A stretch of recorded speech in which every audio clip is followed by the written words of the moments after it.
Баршаңызға сәлем. Бүгін 2 сынып қазақ тілі 96 сабақ. Егер видео ұнаса соңына дейін қарап, лайк басып, комментарий жазып, және де арнаға тіркелуді ұмытпаймыз.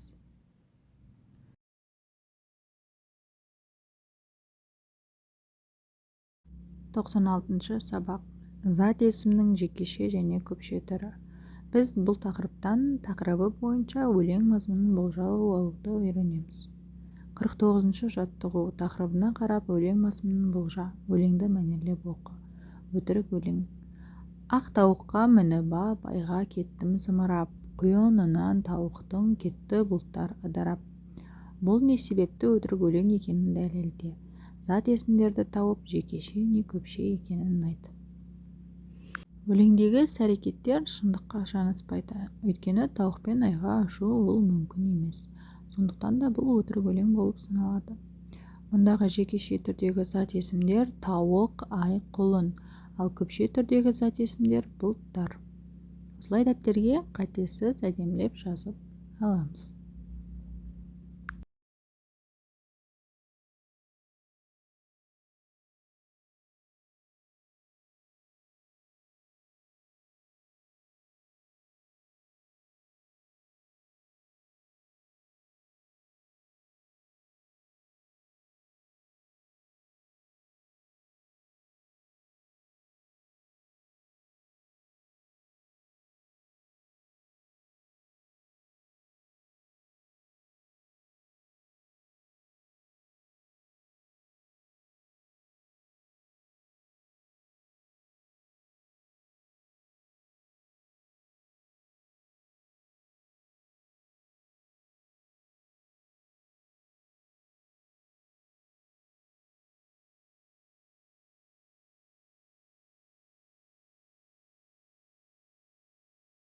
Келесі 50-ші жаттығу. Орнына ауысқан өлең жолдарын қалпына келтіріп оқы.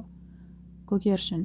Көк көгершін, көгершін, көгершін келер жем үшін. Балалар жем себелік, сөйтіп құлға үйренсін. Өлеңнен зат есімнің жекеше көпше түрлерін тап. Онда жекеше түрдегі зат есімдер көгершін, жем, құл. Ал көпше түрдегі зат есім балалар.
Келесі 51-ші жаттығу. Тірек сөздерді пайдаланып, көгершін бейбітшілік құсы тақырыбына мәтін құрастырып жаз. Тірек сөздер көгершін бейбітшілік құсы, хабар әкелген, себебі ертеде, хат жазушы алыс елдерден. Енді осы сөздерді қатыстырып, көгершін бейбітшілік құсы тақырыбына мәтін құрастырып жазайық. Көгершін бейбітшілік құсы. Ол адамдарға жақсылық пен тыныштықтың белгісі болып саналады. Ерте кезде көгершін хат тасушы болған, алыс елдерден хабар әкелген, себебі адамдар бір-біріне осылай хат жіберген. Сондықтан көгершін бейбітшілік құсы деп аталады. Міне осылайша сіздер өз ойларыңызбен басқаша етіп өзгертіп жазсаңыздар болады.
Келесі 52-ші жаттығу. Жаңылтпашты жатқа жаз.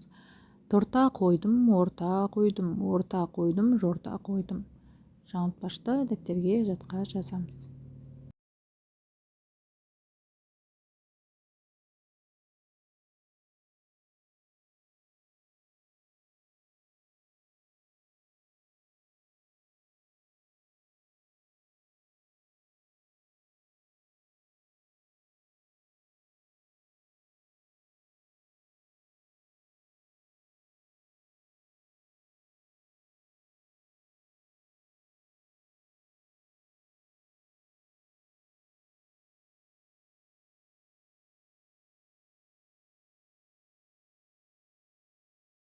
Келесі 53-ші жаттығу. Меңзер бағытымен оқы.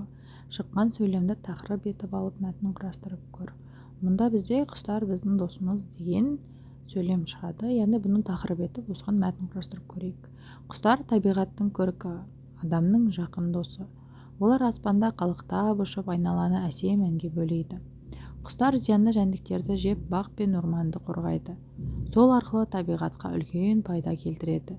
Адамдар да құстарға қамқор болуы керек. Қыста жем беріп, ұя жасап, оларды қорғау біздің міндетіміз. Құстарды аялау, табиғатты аялау.